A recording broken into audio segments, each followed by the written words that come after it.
कर चाट के कर चाट के कर चाट के हवा खुशी राजा जी हटावा जानी काट के हवाए वाला मुआ मुलायम कर चाट के हवाए वाला मुआ मुलायम कर चाट के हवाए वाला मुआ मुलायम कर चाट के हवाए वाला मुआ मुलायम कर चाट के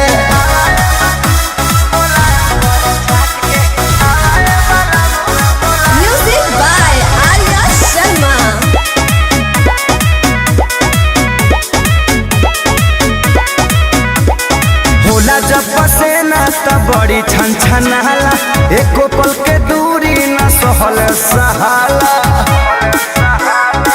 ए हो होला जब पसेना त बड़ी छन छनाला एको पल के दूरी न सहल सहाला आईनी बधारावा से सुना गेहूं काट के हवाया वाला मुआ मुलायम कर चाट के हवाया वाला मुआ मुलायम कर चाट के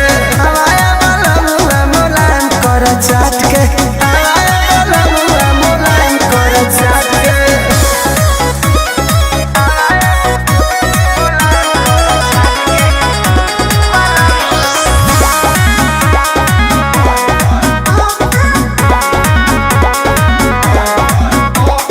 दिया पवन बुझ मनावा के बतिया कट जाला दिन बाकी कटे नहीं रतिया पवन बुझ मना के बतिया कट जाला दिन बाकी कटे नहीं रतिया।